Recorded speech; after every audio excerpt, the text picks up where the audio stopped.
Discourse. I'm Tyler Frater alongside Richard Day the Cruz, who's not here today, and Chief Engineer Lieutenant Commander Connor Frater. Good evening. It is Monday, March 10th, 2025. Go to our YouTube channel, youtube.com/gaming discourse, patreon.com/the gaming discourse. You can support us for $247, $10. Get your name in the video credits, early access to our videos, access to our Discord server, and more. Lots of news, including a report by Corden saying we may get an Xbox handheld this year that I just saw a couple hours ago. So we'll talk about that. Yeah, some big stuff. So we'll talk about that in a little bit. I've been playing some new I've been juggling a bunch of different games. So it's nice that that the project I'm working on right now is not a project about a specific game. Like I'm not doing a review or anything. So with that, it means that I don't have to spend time playing one game. I can sort of do other stuff. It kind of leaves mental room to be able to play video games, because if I'm working on a review and I play a game for 6 hours in a day, it's like, what do I want to do to relax? Sit down in the same spot. So it's like, now I can, when I sit down to play video games, I'm actually playing video games rather than having to, whatever. But so, yeah, and if you follow us on Patreon, I'll have an update this week. There's some stuff I'm working on, a couple different things that I have my own thoughts on that I'll explain this week. Patrons know there was a video uploaded to Patreon, something I was trying. So if you're a patron, you can go check it out and see it. And I think I may work on it a little bit. I don't know. I'll have to see how I feel. But trying to work on some smaller content as well, because the project that I'm working on right now is pretty big and it's not going to be done for a while. So I think my plan maybe to work on it for a while, maybe a couple months, and then make a video and then go back to working on it.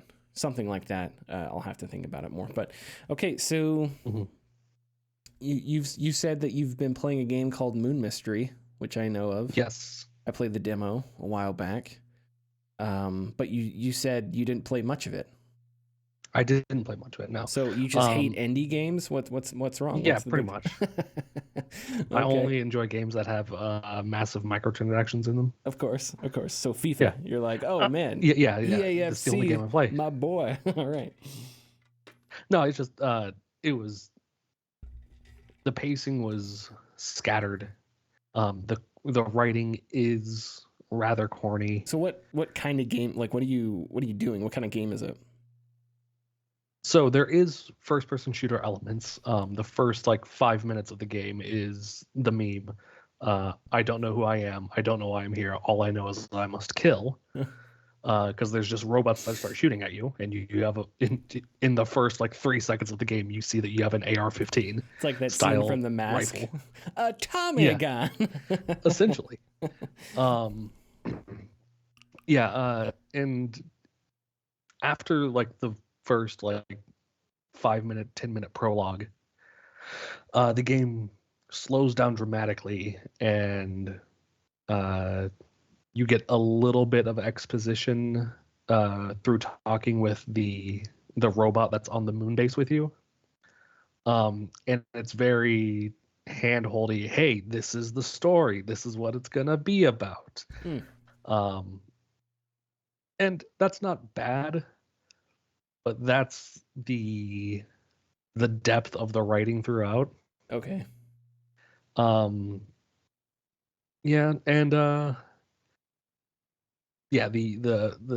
pacing has immediate spikes followed by deep valleys of nothingness. Yeah, and walking or driving to a location. Yeah, and that's not always bad if it's because you kind of want those pacing shifts in a video game, right? But it's definitely, it can be hectic if it feels like there's no reason for you to be doing any of it, or if the narrative isn't propelling you, isn't giving you things to think about, right? Because quite famously, games with in Halo, I think Halo has really good pacing. There's the moments of big action set piece followed by quiet moment, that kind of thing. But I know what you mean, and especially in a game that's heavily narrative based, Mhm. which I assume. So how did you find? Because I remember seeing the trailer for Moon Mystery, I think during like a summer game fest thing a couple years Mhm. ago, and so I wishlisted it, and yeah, I saw it got like mixed reviews, and I played the demo, and I wasn't a fan of the writing either. I thought the writing was just ridiculously corny and whatever. But why did you pick it up? Was it just cheap, and you're like, hey, I'll try out an indie game? So there was an email I got from GOG. I was like, hey, deals that are expiring soon. And I scrolled down and I saw Moon Mystery, and the the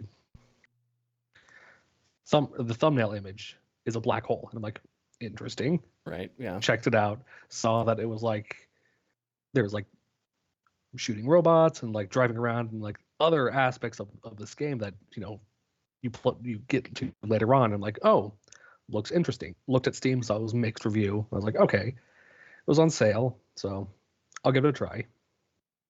And then yeah, the pacing is just all over the place. The writing's corny. The first combat you get into outside of the prologue, you're following in the footsteps of another astronaut that was on the moon with you, and you go to a base they went to, and you I don't know if I missed the sound cue or if they just tell you there's a sound cue and there really isn't, but you hear, or your character hears something. It's like, oh, there may be someone still alive here, and then you open the door and there's a robot at a terminal and it turns around and starts shooting you. And then once you kill it, you talk to your little robot AI companion, and you're like, what was that? And the robot's like, well, according to my databases, that's an advanced AI. And then that's where the conversation ends about it. Okay, well that makes sense. Advanced AIs are always just out to kill humans. I mean, so that to me then, that's stone cold solid storytelling. I mean, what are you gonna do? And then like 30 seconds later, and an easy puzzle later, and it's an introductory puzzle. I'm not shaming it for that, but like finding the code to this computer terminal by looking at pieces of paper that have like color coordinated numbers and like color coordinated dots that like tell you what order to put them in. Mm-hmm. And then you start listening to this audio file. It's like, aliens are attacking Earth. Also, it's General Patton, by the way. General Patton from World War II, who's like, aliens are attacking Earth. And suddenly now aliens have attacked Earth, and your guy's like, damn it, Sam, why did you tell me this? It's like, what's going on? Where are we? Who are we? That's funny. What year is it? Yeah, I was gonna ask. It's like a modern thing, but the guns are very modern. The tech seems very modern. Okay. I don't know how long you've been on the moon. There's lots of you don't know who you are. You don't know. I don't know who I am. All I know is that 7 days ago I lost contact with Earth, and you must kill. So a week has passed, and in that time span, we have developed modern assault rifles. General Patton is still leading United States forces, and we're on the moon. He's probably General Patton's probably all the way on Earth right now with the most powerful binoculars known to mankind, and he's looking up at the moon, going, "Connor, I read your book." Sorry, I don't know, just a random dumb reference. Okay, well, I'm sorry that's not going well for you. That's all right. But there is one other thing, another game that I just remembered, that I was playing. A while back, I started up a White Sox franchise in the show 24. Yeah. I took a little bit of a break from it. Sure, it's getting baseball season. I'm feeling the itch as well. Even though our baseball season is over, I don't want to talk about it, but whatever. Yeah. So I took over GM role for the White Sox. In the first year, 2024, I ended with a 70 to 75 win season. Mm-hmm. Respectful. I picked up JD Martinez, had him swapping up between playing left field and as my DH. In 2025, I picked up Bo Naylor and Brandon Drury for shortstop and second base. Those aren't bad players. No, and then in that season we lost we were one game shy of the wild card. All right. Improvement. And then that offseason, I picked up Teoscar Hernandez. which then I'm like, all right, so he's my left fielder now. JD Martinez is hard-lined as my DH. Yeah. I ended up swapping them between DH and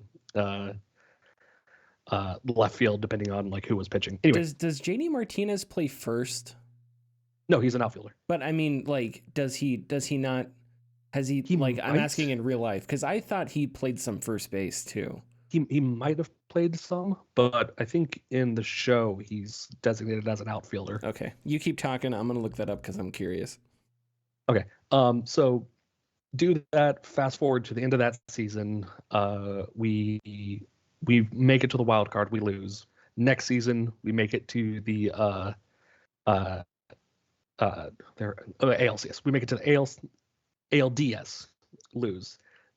The most recent season I played, I make it to the World Series. All right, going against the Phillies. All right, so lose the first 2 games, win the next 2 games, lose game 5. We're in game 6. All right, it is 0-0 ninth inning. All right. I forget who I had starting, but he ends up walking the batter. I forget who. They're not important. So I bring in my closer.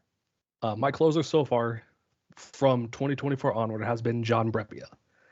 This year has been John Brebbia's year. He has a .13 ERA. That's pretty good. Pretty good. He has been shutting down. He's thrown amazing. All right. First pitch strike, second pitch strike, third pitch, 2-run knock. Oh no. Can you guess who on the Phillies hit a home run once I realized that John Brebbia threw a bad pitch? Bryce Harper? Nick Castellanos. No way, Nick Castellanos. Okay. Nick Castellanos. And here's the thing. In those 6 games, he had not had a single hit. Yeah. That was his first. So what that means is somewhere outside the stadium, like a plane had crashed or like a bomb had some detonated. national travesty that happened. Yes. And Nick Castellanos hit a 2-run dinger to win the World Series. Because there's a play-by-play guy who's like, ladies and gentlemen, I'm horrified to bring you this news. An airplane has crashed on board 150 babies, and Nick Castellanos, deep drive, and that'll be a home run, and the Phillies win. All babies are dead. Like you're right in the middle, right in the middle of this thing. All right, that's funny. Okay, cool. And then I go to the offseason. JD Martinez, Teoscar Hernandez, and John Brebbia all retire. Sorry, man, you got some rebuilding to do then. I think I might just let it be. I got the White Sox to the World Series. yeah. In like 5 or 6 years. So I rebuilt them pretty well. They'll do fine without me. And that basically they're all grown up now. That basically means you can do it in real life too. Basically. Yeah, exactly. Basically. Yeah. All they need to do.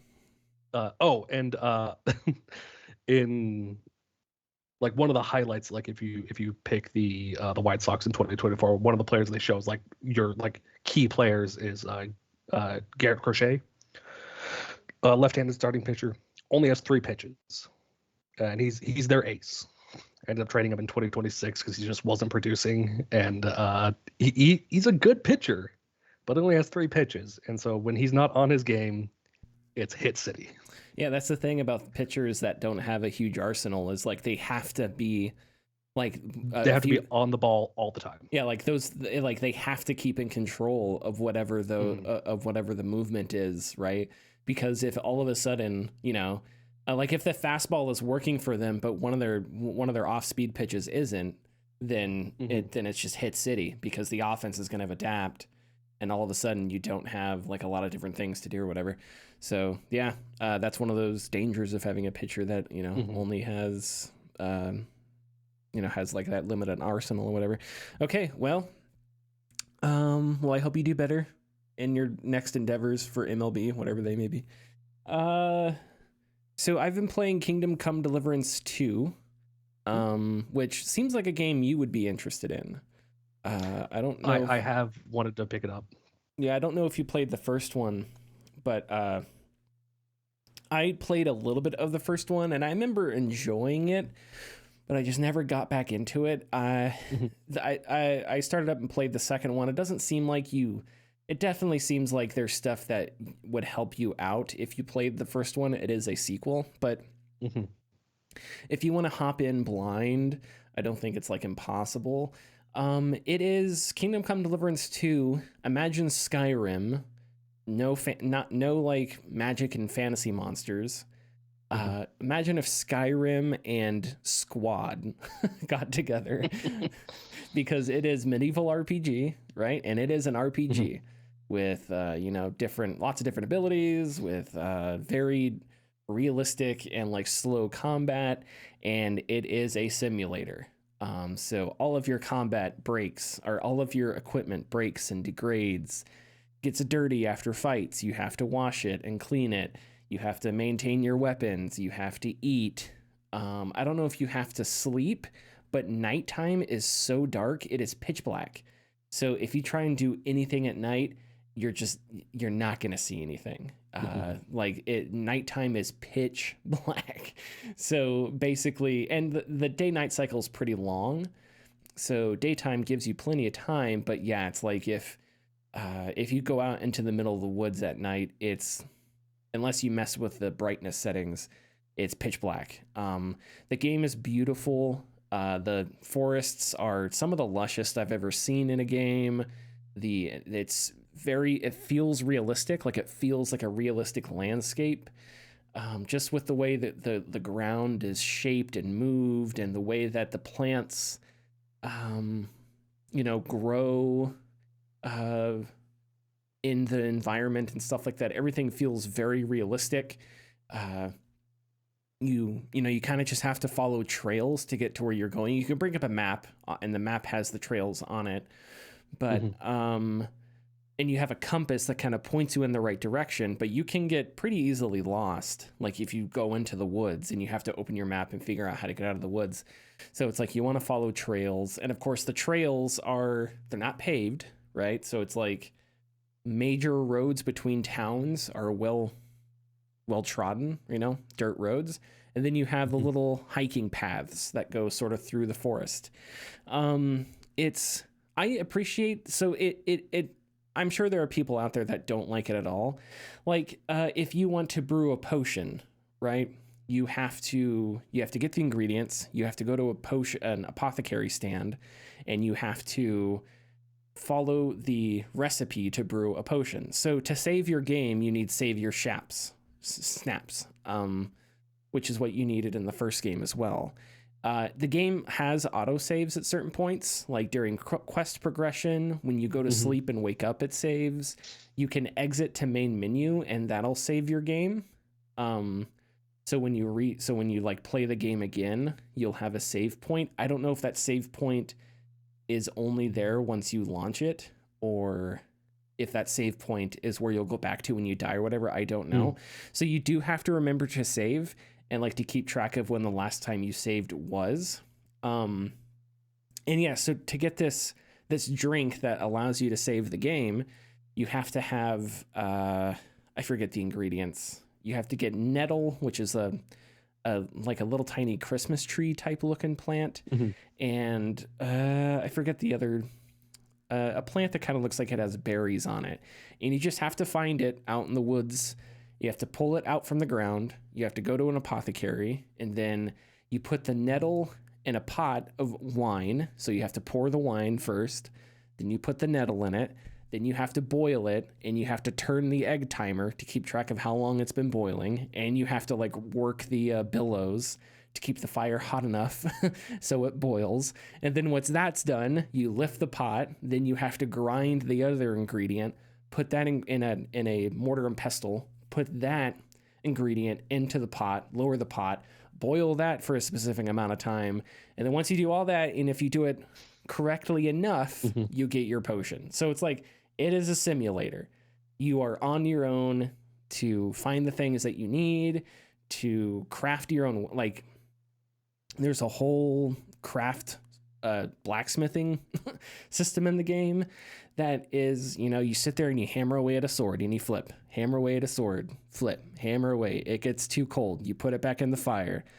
You push it back and forth as it heats up. Once it's ready, you put it back on the anvil. You hammer away as it shapes into a sword.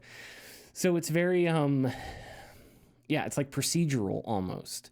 And I don't mind this too much because it gives you a ton of player autonomy, right?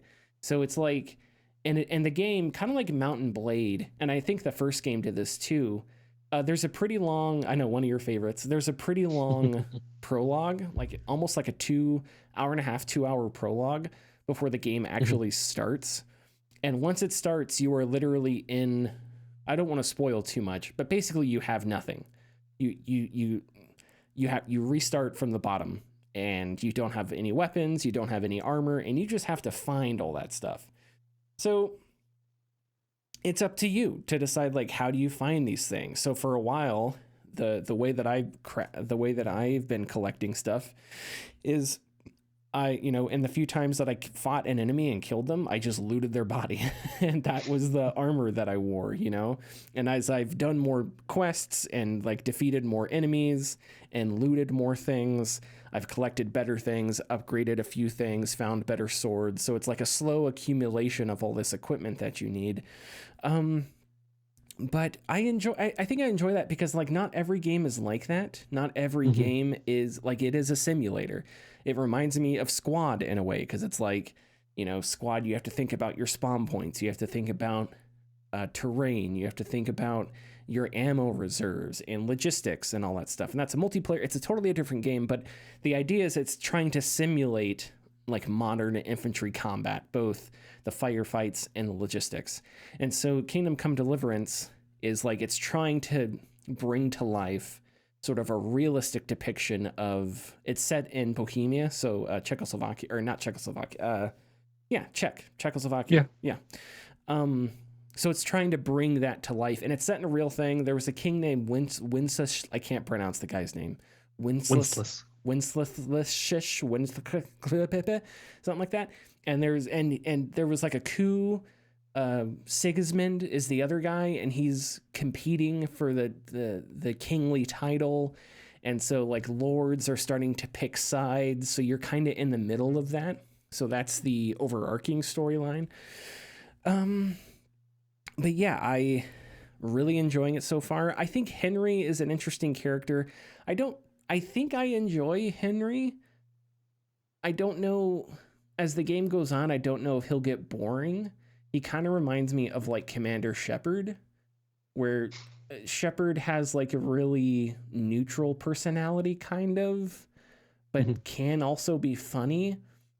But Shepard is also like, if you play a good Shepard, it's like the perfect person. But where Shepard really gets the depth comes out is your relationship with the companions, right? Garrus, what have you. You don't have companions, at least I haven't found any in Kingdom Come Deliverance 2, so it's like Henry is just sort of on his own, so there's no one to like bounce dialogue off of a whole bunch. At the beginning of the game there is, I actually liked that, but now there isn't when you're on your own, when the game finally starts. There's characters you can talk to, but like you're traveling on your own. But yeah, like I enjoy its pacing, because it is a game where you have to think about like, okay, it's going to be dark soon. I have to find a place to sleep. I have to, what am I going to do in the morning? I'm going to wash my armor. I'm going to repair my armor. Then I'm going to walk over here, because right now I don't have a horse. So like getting places takes forever. It is a little annoying. But at the same time, it does demonstrate the sort of the economic privilege of like what it means to have a horse, right? In 15th century Bohemia, like if you have a horse, what that does for you economically and socially, because now all of a sudden you can just get places faster, and that sounds simple. But it just, that means so much. You can get so much more done in a day because you can go so many more places. So much more room for activities. There's so many, you could do army, man. I mean, there's so much stuff you could do on the back of that horse. Never asked, do you like guacamole? I haven't purchased my horse yet. I don't know how much, it's not called Gold. It's called something else, but I'm going to call it Gold for now. Don't know how much it is, but it is expensive. And yeah, like I've had fun accumulating things and sort of slowly building out. I'm going for like a sword build.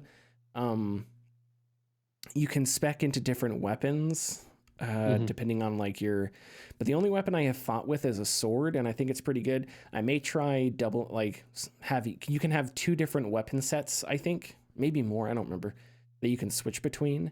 And I'm kind of curious like to try and do a long range weapon, because some of the enemies, it can be difficult.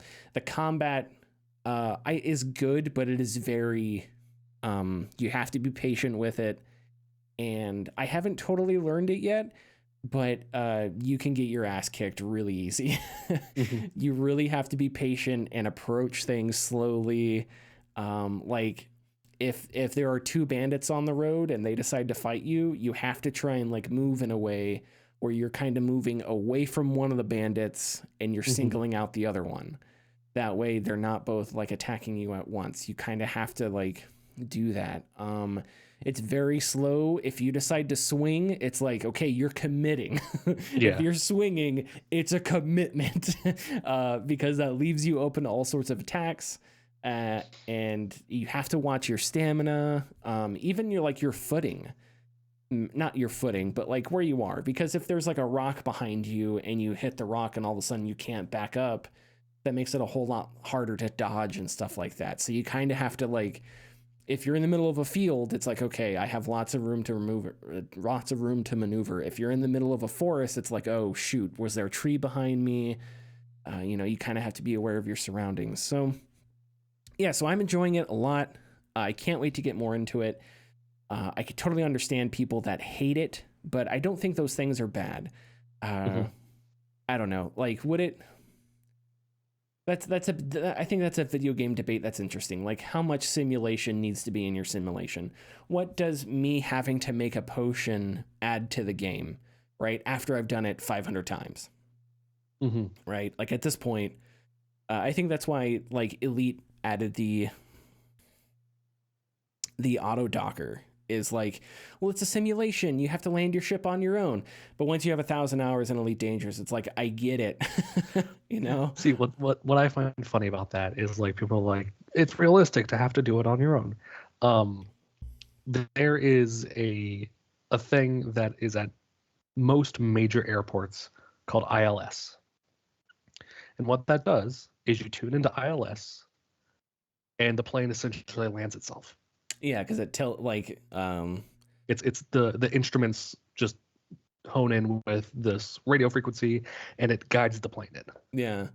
One of the things I learned playing Microsoft Flight Simulator is like the 4 dots, where it's like when you're flying in, like if they're all white or yellow, you're too high. If they're all red, you're too low. You need 2 white, 2 yellow, I think, to be like on the right trajectory.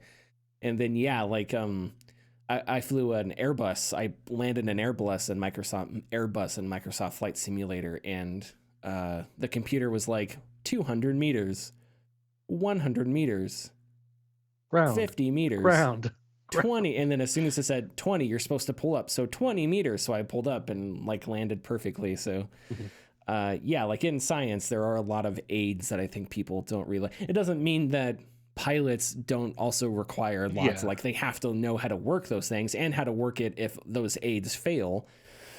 But yes, I with regards to Elite Dangerous, the auto docker makes sense, even canonically, because it's like, the computers are good enough to do that. Have the technology to travel at the speed of light, but we can't auto park our ships. Yeah, exactly.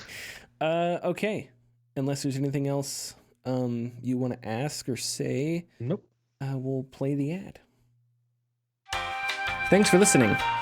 If you like our content, please consider subscribing or leaving a like and comment.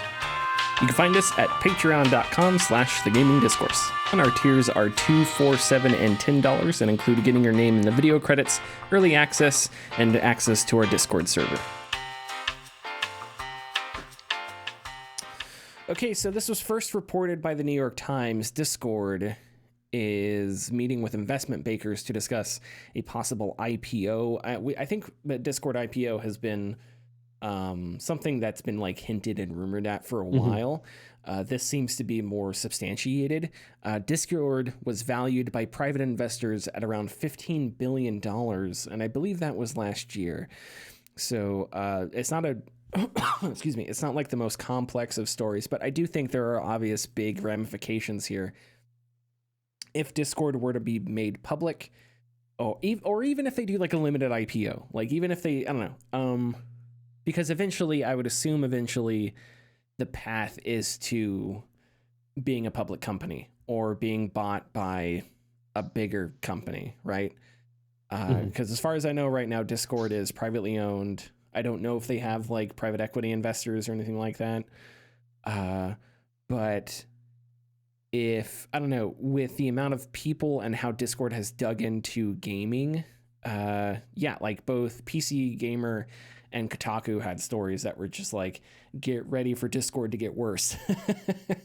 Because just this is sort of the natural path that things take. And I don't know, so sorry, do you have any like high level takes before I go off on a bunch of stupid tangents or whatever? Just boo. That's it. Yeah, Discord, I have a complex. I don't know. I think it's good to have something that is as ease of use as Discord. I don't like that Discord has taken over so many places of the internet. I'm not the first person to say this. I don't like that Discord and Reddit, for that matter, have taken over forum posts, have taken over different communities, right? Different niches. Niches. I never say that correctly. I don't think that's necessarily a good thing for a community when it's tied to like a bigger social media app or something like that, or owned by a company that does not have the quality of the product as its, you know, as its highest goal. There's lots of talk about enshitification, right? Where you start off a service, the service is great for a bit, and then eventually the service gets bad, and the reason it gets bad is because a stock number somewhere needs to go up. And that's sort of the reality of our modern world that really sucks. Now, there are alternatives to Discord, like TeamSpeak is still a thing. I was actually going to download it just to take a look at it because it's been such a long time since I've even tried TeamSpeak. But one of the problems is, like, I think the problem that we have with Twitter, or I don't know, maybe Instagram or TikTok, is so much has been established and dug into Discord that if Discord were to have some like catastrophic, horrible ownership that does a bunch of stupid bullshit, you know, uprooting all that community, all that conversation, all the people that have integrated portions of their lives into Discord, including you and I, uprooting that and finding other homes for it becomes too difficult, right? Or it becomes a huge time sink, a huge money sink, a huge logistical problem, right? And yeah, that's never good. But at the same time, like I said, Discord is not something that I think has been a perfect sort of carrier of internet culture. I'm saying that horribly. Harborer of internet culture, because it has replaced like forums and stuff like that. And also it's a social media app, so it kind of takes over your phone, and it wants to give you notifications. It's not just a website you can go to to check it out, you know. So yeah, and it's interesting. I don't know. I think Discord is secretly like one of the biggest social media apps on the planet that people just don't realize. 100%. Maybe not. I don't know. Like obviously TikTok and Instagram are probably way bigger, but like well, one of the biggest, but not the biggest. Yeah, but and I think the reason for that is just because it's so adjacent to gaming, not in totality, but pretty adjacent to gaming. So it's like it's this thing that isn't gaming itself, but is adjacent to gaming. That if things were to go bad, everyone would have to figure out what to do, and where to go, and how to figure out ways to reestablish community and reestablish all that somewhere else. So I don't know. Mhm. Worst case scenario, does this lead to like migration? I don't know. We'll see. I'm curious if Discord can sustain itself without selling out, right? Like, does Discord need to go public? Is Discord, is it, I assume it's not making it's not a huge money maker. It's more valued. I don't know how many people are buying Nitro. I know you were a subscriber for a bit.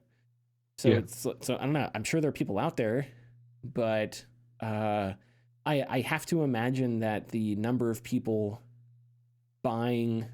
spending money in Discord has to be a tiny set of the user base. A bigger set has to be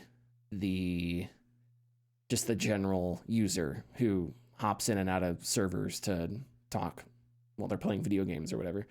Mm-hmm. So yeah, I don't know. But yeah, I guess back to the original point. Worst case scenario, if this leads to a migration, there are options out there, I think. And it sucks that we live in this world where where this is like the natural progression of a tech thing, and that video games don't have an easier answer for it. And that also we're finally getting integration into consoles, right? Like PlayStation just got Discord integration like in the last year or something like that, and it works fine. I mean, it works. It works if you want to talk. No. Okay. Does it function to where I can connect my Discord to my PlayStation and then speak through my headset connected to my controller? Yes. Yeah, and that's all you need. I don't want to. You shouldn't be posting memes. Do I need to have my phone open, join a call first, then say switch to my PlayStation, which is the worst thing to do because it isn't intuitive? Yes. Okay, yeah. So does it work that way? No. Okay, yeah, that might be pretty annoying. Yeah, but anyway, so yeah, it's valued by private investors at 50. The times we've played, and I joined a call, I'm like, hold on a second. And then you hear me fumbling with my phone. That's me getting it to connect to my PlayStation. Oh, I'm sorry. Yeah, like okay. There's a lot about Discord that I don't like as well.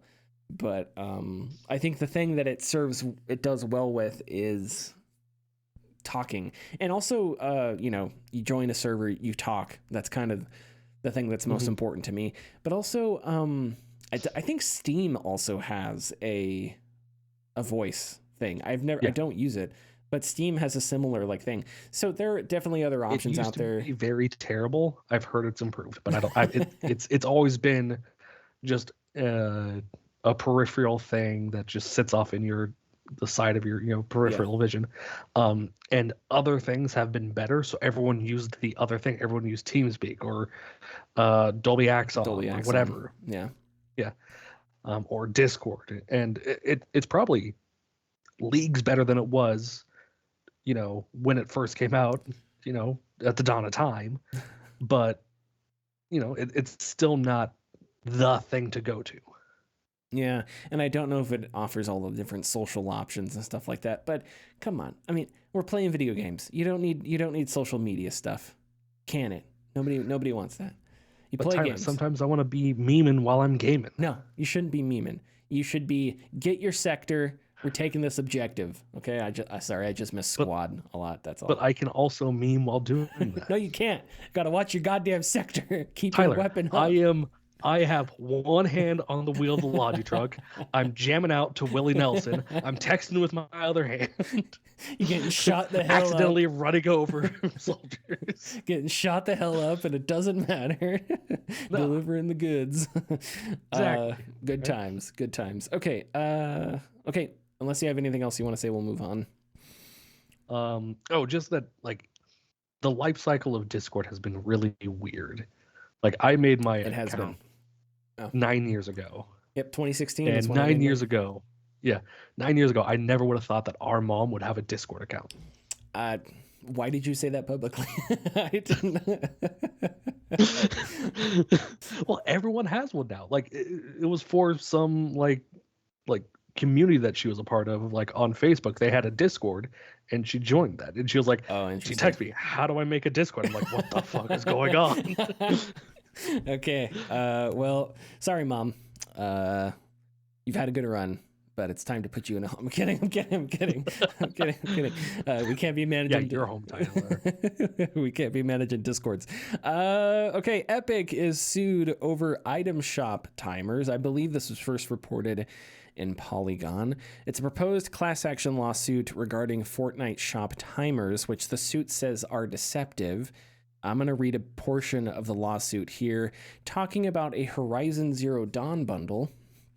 The lawsuit says, quote, just to the right of a little box of like cosmetics, Fortnite displays a stopwatch icon and a timer partway through its countdown. This display communicated that the availability of this item and the purported discounts were limited in time, such that the item would disappear to return to full price when the item reaches zero. And this is precisely how tens of millions of minor age players understood this item listing and myriad other listings like it. But when their countdown timers expired, Fortnite's item shop products did not disappear or return to full price. They remained available for purchase, often at the same purportedly discounted rate for many days or weeks at a time. This was an unlawful scheme. Fake sales with made-up expiration times are deceptive and illegal under state statutes prescribing unfair and deceptive trade practices, which prohibit misleading advertisements concerning the reasons for or existence of price reductions and representing that items have characteristics or qualities they do not have. Okay. Epic told Polygon that the complaint contains factual errors and that they removed the countdown timer last year.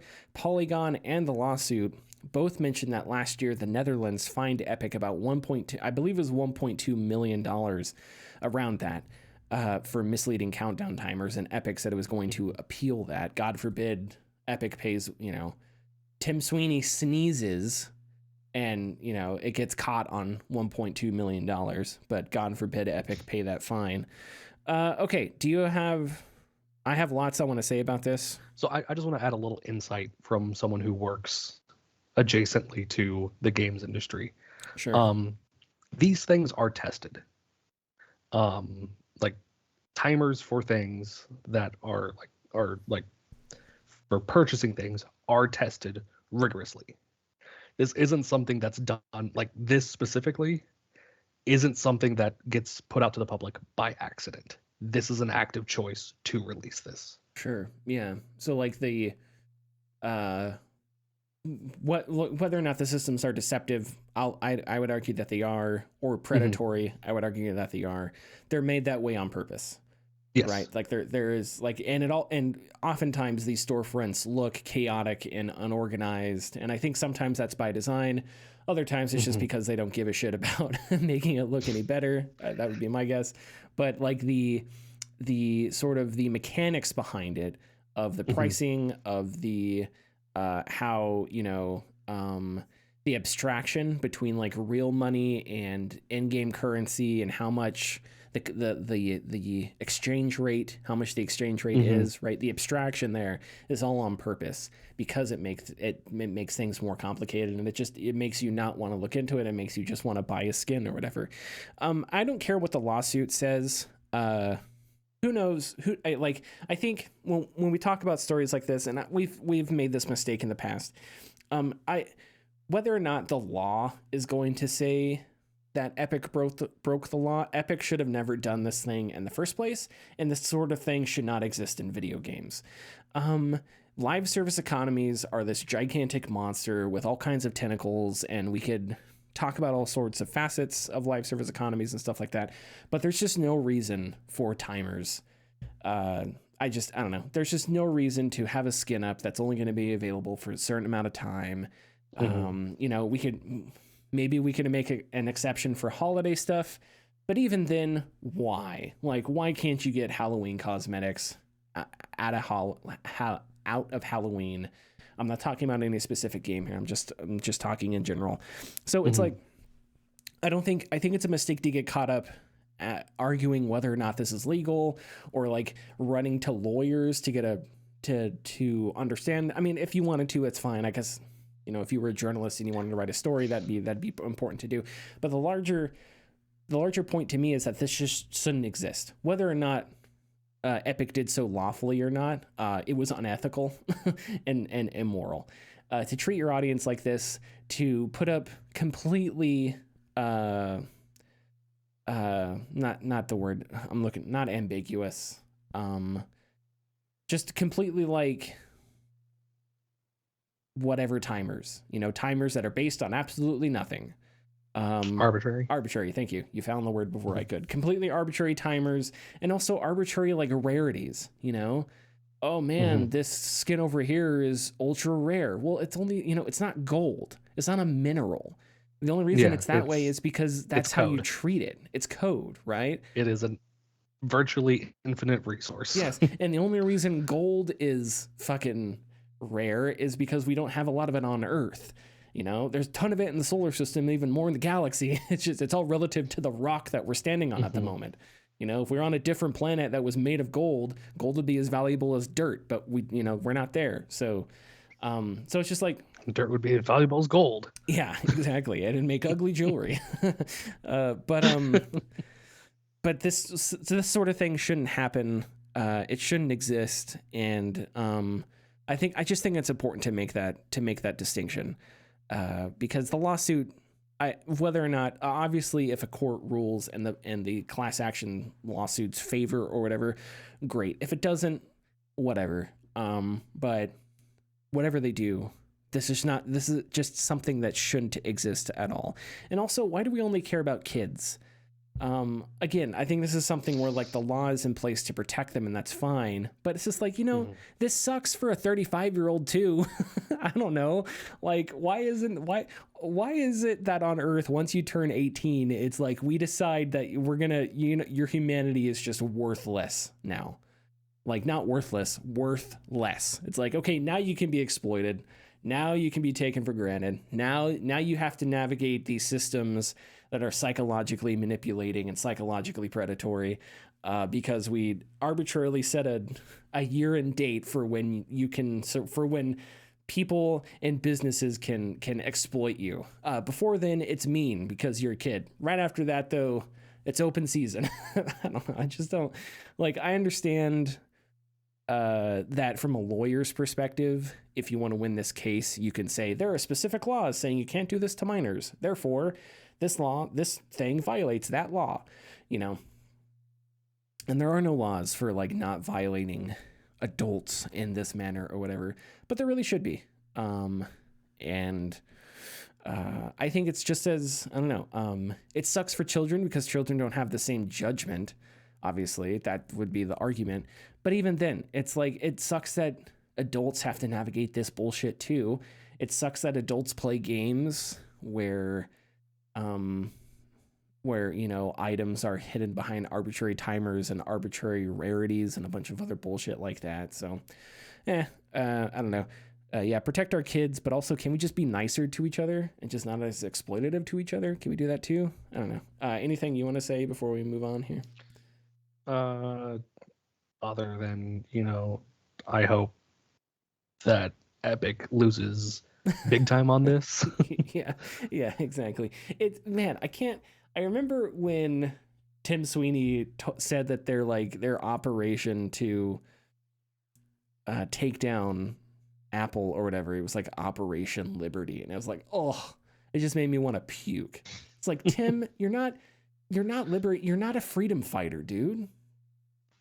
You're not. You're one big company trying to strangle another big company to death. You're not somebody trying to take on, like, in your mind it's unfair relative to your business, but at the end of the day, you're not a freedom fighter. You're not fighting for the just causes of mankind. It's just because you want to be the person that exploits instead of being the person that is exploited. You want to be the person that owns the garden, not the person that has to ask for an invitation to the garden. So stop. Stop with you're not an underdog, but anyway, okay. So to the story that that I foreshadowed earlier in the show. Jez Corden at Windows Central is reporting that an Xbox handheld could be coming this year. Corden says that Microsoft appears keen to continue servicing its legacy Xbox audience with hardware. I'm going to read straight from the story. Quote, Microsoft is working with a PC gaming original equipment manufacturer on an Xbox-branded gaming handheld, surprisingly slated for later in 2025 if plans are met. Codenamed Keenan, this gaming handheld will look unmistakably Xbox, we're told, complete with an official Xbox guide button and an Xbox design sensibilities. I haven't done this. Xbox. There we go. And design sensibilities, given that this is a partner device similar to Lenovo's Steam OS partnership with Valve, I expect this handheld to be more PC oriented. Keenan is almost definitely running full Windows, putting the Microsoft Store in PC Game Pass front and center alongside the ability to install things like Steam. He also says that the successor to the Xbox X/S has been greenlit all the way up to Satya Nadella, who is Microsoft's CEO. Microsoft's next-gen hardware plans include a premium successor to the Series X, along with its own gaming handheld and several new controllers. And this is all slated for sometime around 2027.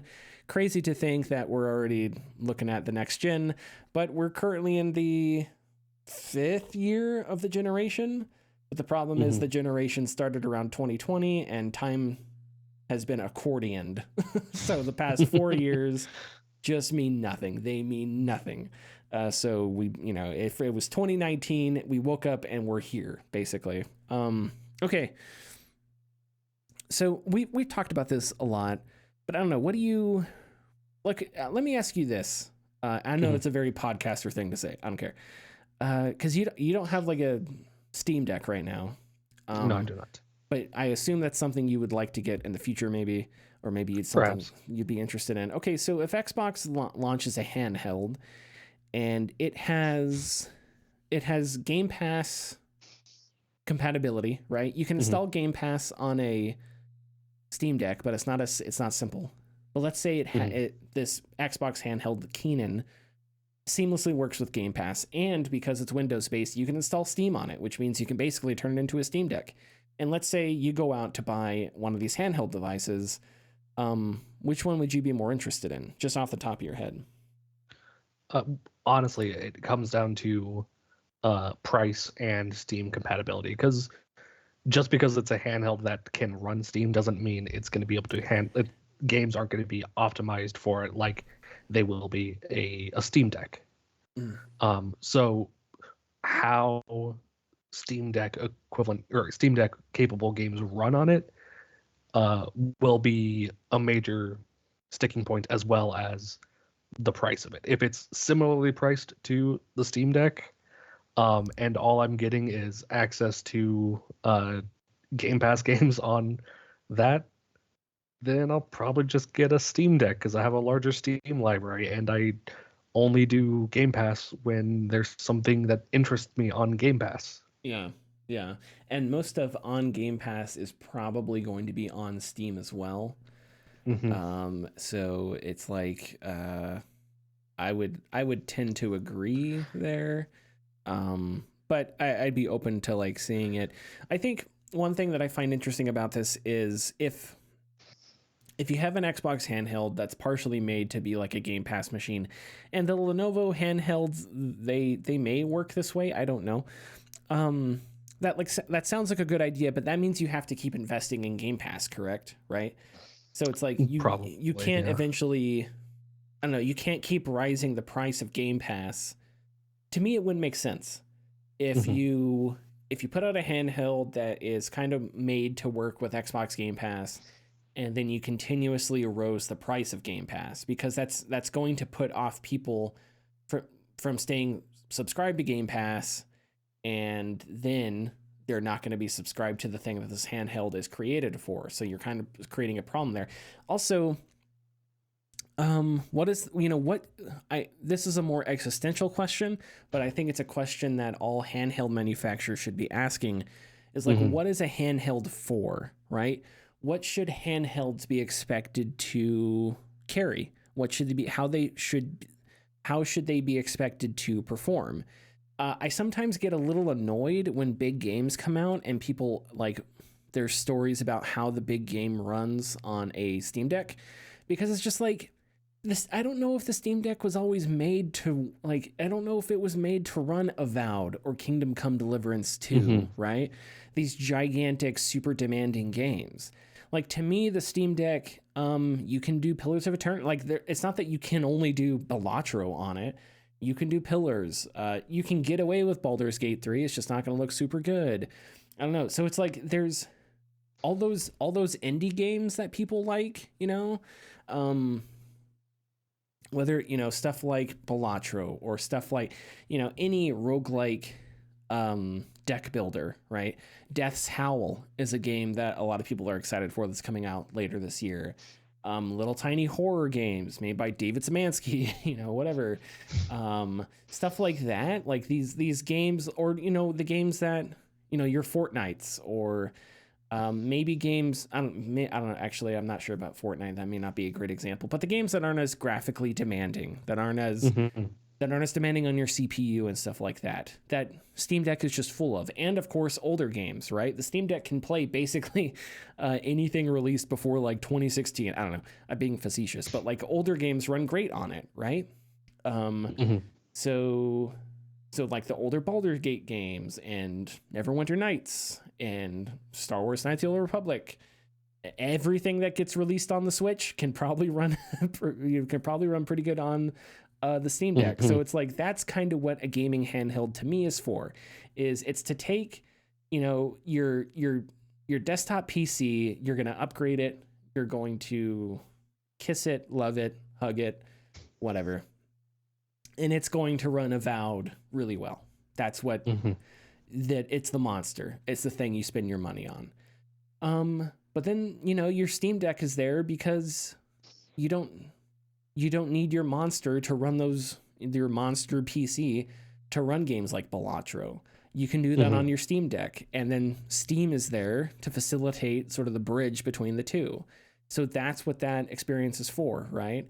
And so if they recreated that type of environment if Xbox recreated that type of environment with a handheld, and instead of you having your PC as like your main gameplay center, you had the next Xbox as your main gameplay center, and then you had your Xbox handheld as like your other device to play indie games or smaller games that are on the Xbox store that you don't have to worry about graphical fidelity as much, right? That could be a really cool feature. And because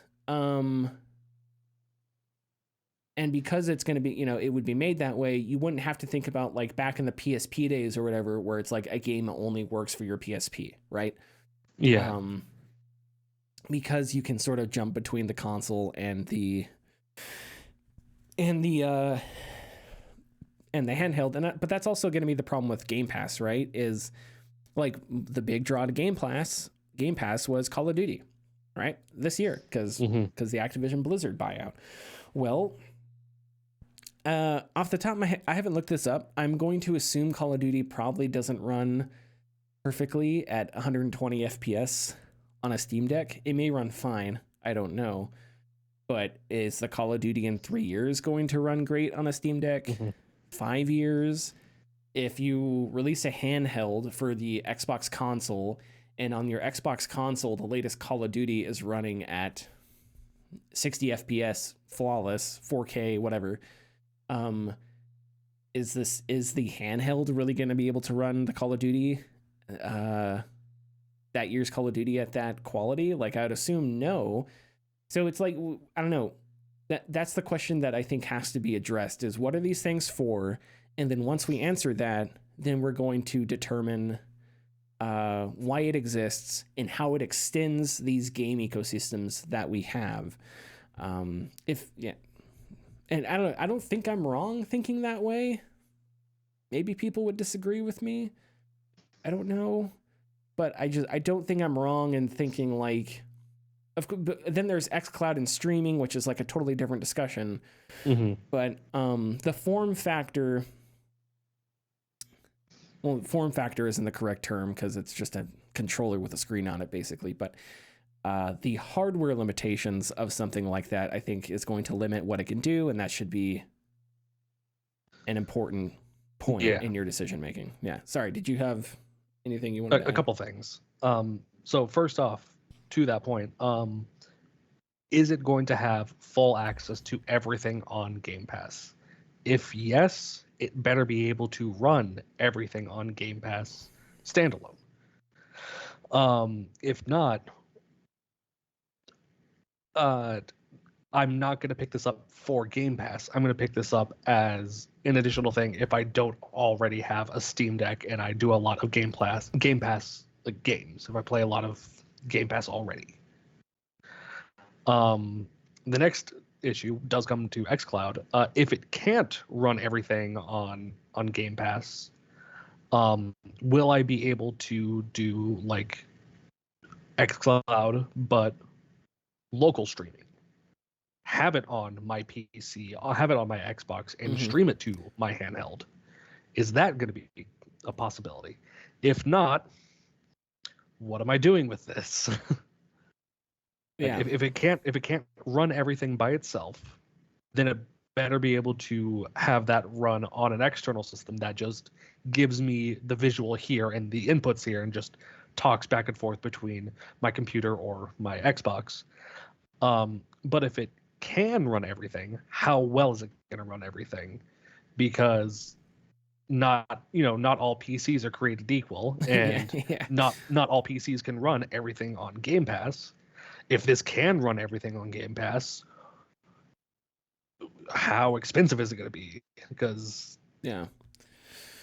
which is why, what is everything going to be running at? Like, are we talking a handheld that is capped at 30 frames a second, or is it going to be more of a higher fidelity? Like, we have no information on this that really points towards how this is going to be implemented and expected to be used. Yeah, and that's why I think it's important, because Xbox's whole thing is that we want to take games to wherever people are, right?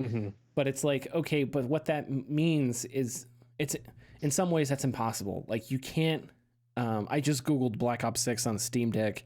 I saw mixed results, so I'm not sure how well. I saw people say that you'd have to install Windows, so that's a whole thing right there.